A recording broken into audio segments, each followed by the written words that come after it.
Chosen troublemakers to stand out, marginalized with voices making us so proud. For identity in the industry, we all shout. So many women empowered, making their own. We have beautiful stories to create. Why are we not creating it?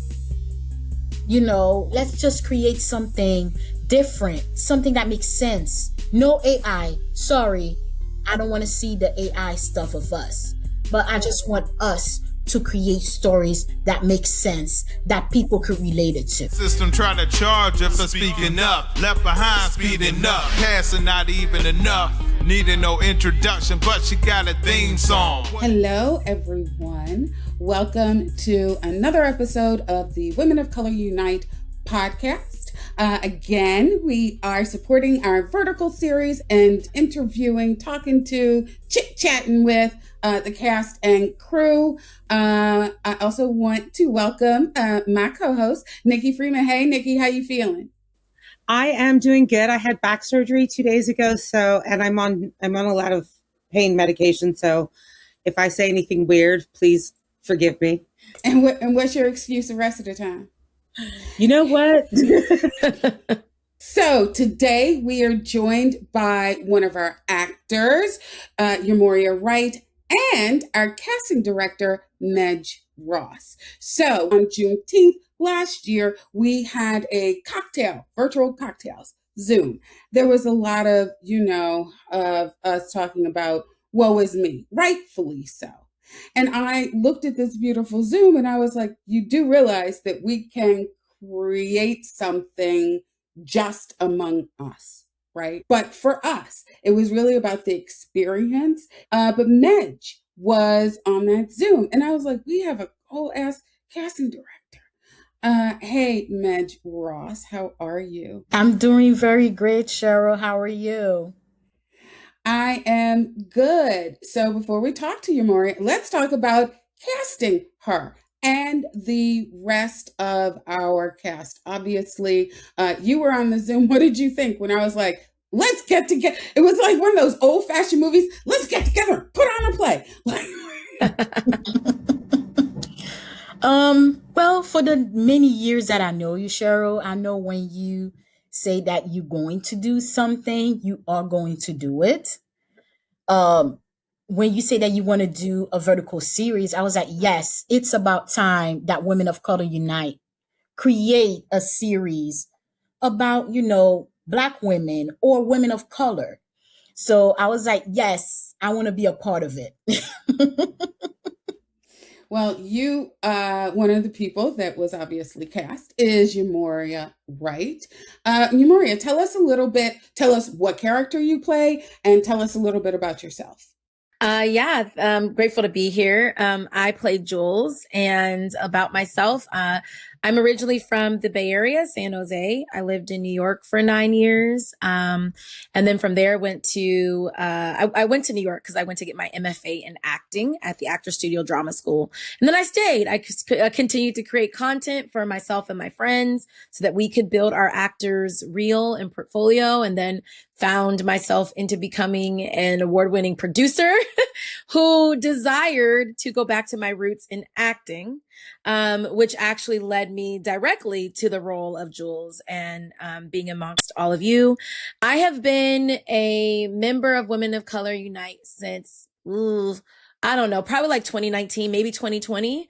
But in the throes of all the things that we've encountered in the past 6 years, this decade, it's been really, it was one of those things where I was like, have I actually like been involved? Like I see posts, like, but how can I begin to become a part of the communities that I champion, like really participate? Because I've led communities, but how do I participate in those that feed where I'm going? So all that being said, I saw the opportunity to audition for this and was pleasantly surprised when I was invited.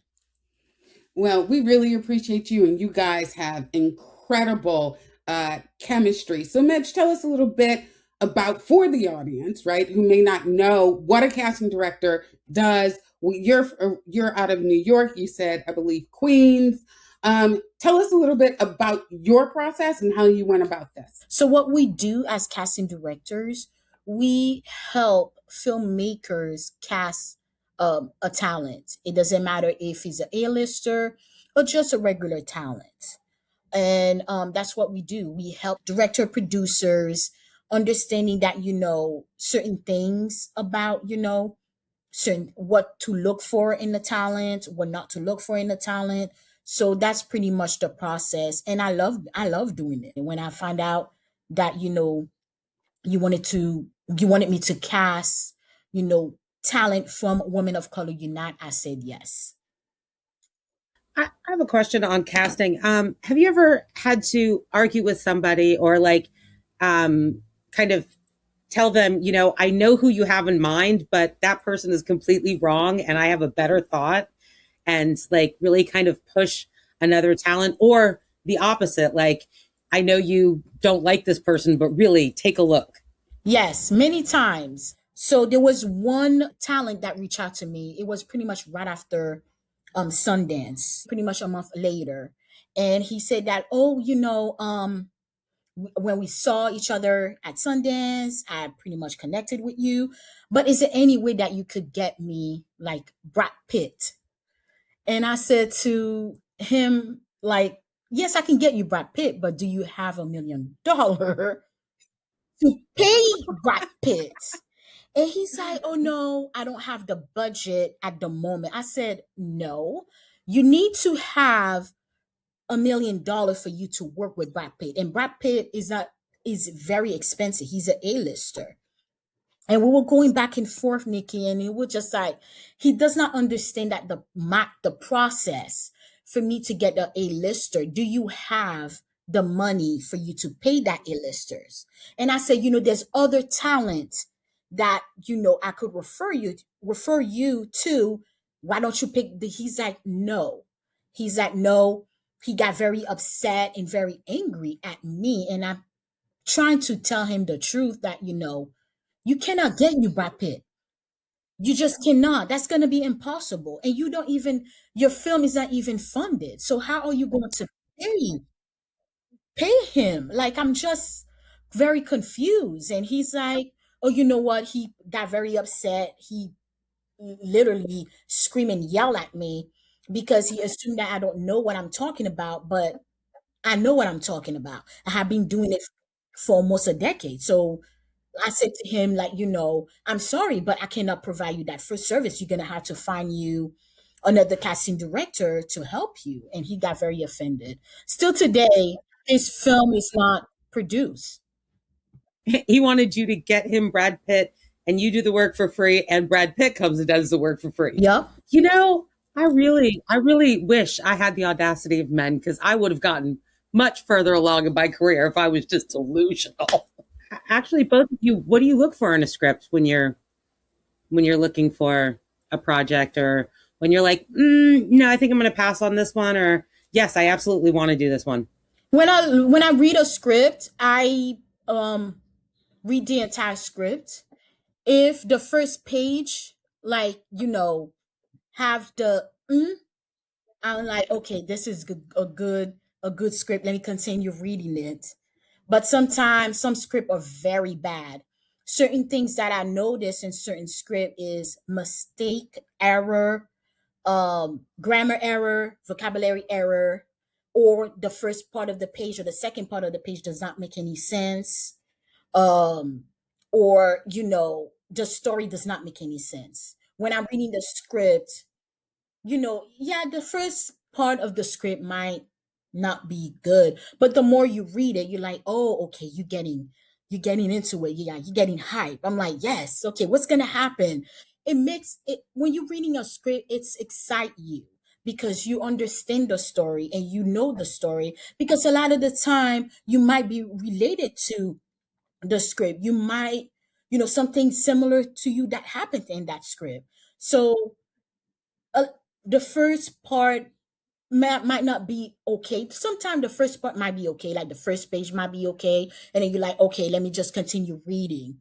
But when I'm reading the script, no grammar error, no vocabulary error, no error at all, because it tells me that you're not a good writer and that you're making little mistake like this. It need to the script need to look perfect and they need to sound perfect. What about you, Mourhia? I do pay attention when I'm reading sides to whether or not I feel the writer understands story. And that can be difficult in asides, right? Especially depending on the type of role I'm being called for that I'm auditioning for. But I am paying attention to that. And I'm paying attention also to whether or not I also pay attention, and this is because I worked under the VP of casting at CBS Studios. So I also pay attention to those character descriptions.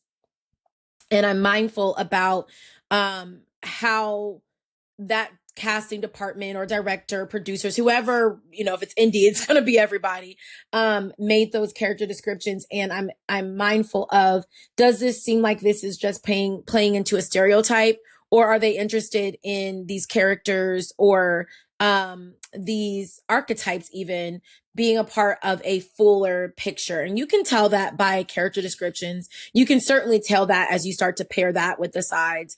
And I also do my research. I like to know where it's coming from. It can get scary out there. It can be scary. Yeah. So I do my research as much as possible to if I haven't heard of, even if it says I don't know if it says it's Lionsgate, right? I'm still going to do my research on the names, etc. There's just a lot of fake, you know what I mean?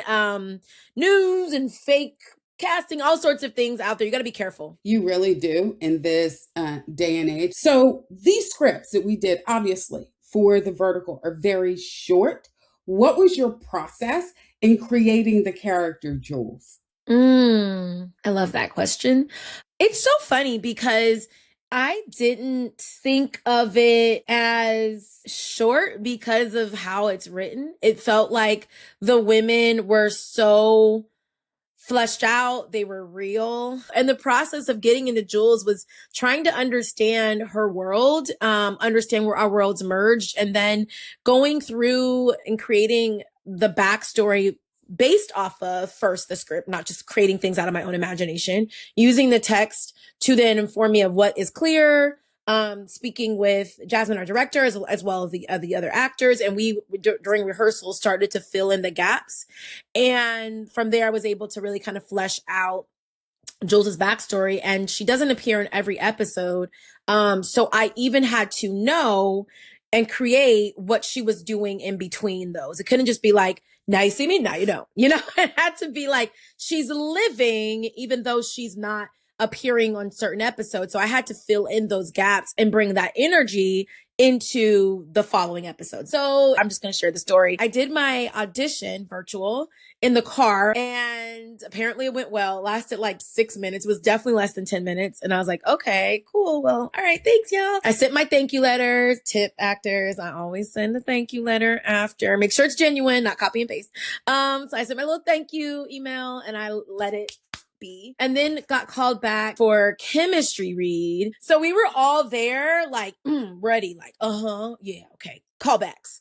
And then we were like, it was like, oh, you got the roles. And we're like, huh? And I feel like it was all of us, but I can definitely speak for myself. And I know a few others were like, dang, like, I was ready to like try to prove myself.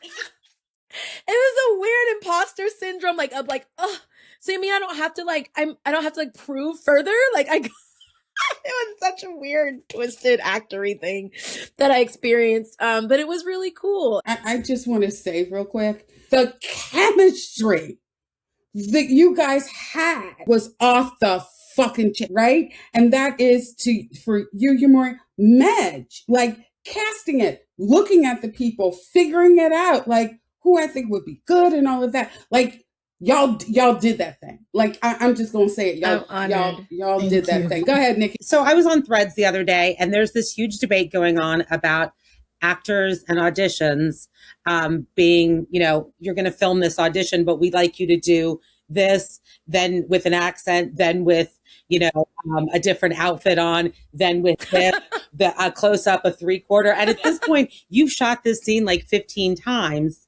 And you don't even know if anybody's watching it, because personally, when I've produced commercials, I've watched the people casting it like flip. And so you're doing all of this work, but Do you feel like something has been lost in the casting process when it's not done live anymore? So no. I mean, yes, I do miss, the in-person audition and stuff like that, where you used to meet used to look at the actor when they come in and they audition for you. It's the same thing for me. Doing virtually is pretty much the same thing. You could see the personality. You can see how they are. You can see how Yha Mourhia, she was just amazing. I was like, oh, they're gonna like her. Yes. They're going to like her and they're going to like the other ladies as well.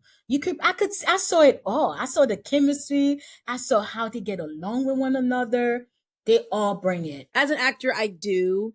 I understand it, but I do miss the ability to connect with in the room. That energy is to me important. I at least miss it in callbacks in the moment adjusting, because you know that like that's not the energy in this room. Like if it feels quiet, I might not be super dramatic in a scene. I might be like, let me take it down. Ultimately, like you have to connect, even if it is virtual, how we filmed it with ex-wives, you still have to do that. So I miss having that experience with casting and producers and the director in the room. And also, Nicci, for me, when I do like the virtual audition or self-tape or whatever, that's why I asked the talent for their phone number. I called them, I said, look, that self-tape, that audition that you sent to us, it's not good. I like to talk with them. Like, can you redo it? But can you do it this way or can you do it that way? They're in shock when I call them. They're like, who's this? They're like, I'm like, this is casting director Medge Ross. I want you to redo your self-tape because you look frozen. To a certain point, you look frozen, or you looking at the camera a little bit too much, or do something totally different. Look at something else, or act like you're talking with something else. Turn this way or turn that way. And I could give them instruction how their virtual audition or virtual self-tape can be better. And I just want to say shout out to Black women, because Medge, I have never heard of a casting director doing that.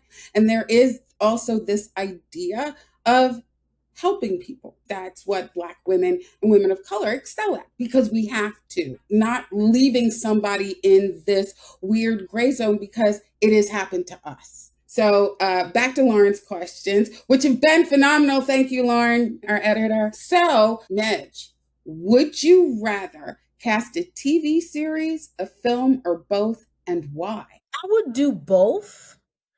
But to answer your question, Cheryl, it's challenging. That like TV series, it's a different type of casting. That's why I'm doing vertical nowadays. I don't know. I love vertical. I seriously do. It's kind of like the same thing. It's fast pacing. You have to cast certain talent within a couple days or a week. So television casting is not the same as vertical casting or commercial casting or even narrative casting. It's totally different. But right now, let me just do my vertical series. Let me just learn a little bit more about this industry because it is new to us in America, even though it is very big in Asia. Let's just continue creating stories like this that could help people of color, especially Black. Let's continue doing what we're doing. But Yha Mourhia, what's your perfect role? Oh. It's Jules, right?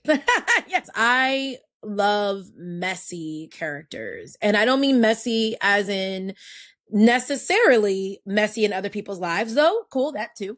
But messy in really fully human. And it is fun, right? To play those nuances and to explore those nuances. It's also liberating because when done right, and with the ability to separate oneself from the character, it can also be healing. It can be add to further self-realization and mindfulness in one's real life through the exploration of the characters, so long as they're separated. Otherwise, it starts to get wonky. And I want to be able to really like dig my fingers into a character's life, like into the psyche, into the world, and to live long enough within the character's world to be able to take that person off the page and into people's homes or on their devices, wherever they are, so that they feel seen, specifically that the Black women that might identify feel seen, feel heard, because it validates us. And when we don't see that, when children don't see that, and they are in those early developmental years into adulthood, you begin to be less imaginative of what your life could be. You feel more guilt about what your life is, more shame about what your life is. You feel more trapped.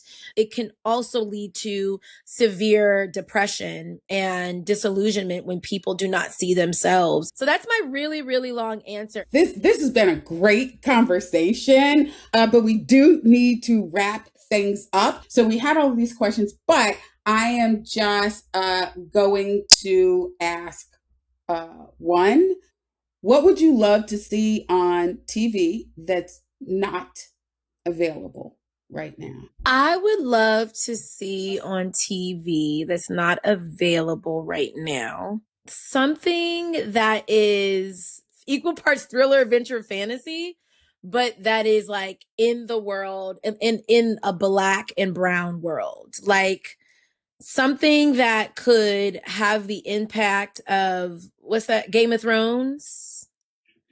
But is, even if it's fantastical and it's not based in like actual verified history, but is like in a Black and brown world, something epic. I like that. For me personally, it's more Black girl whimsy. Like, I don't think that we get whimsical enough. Medge, what about you?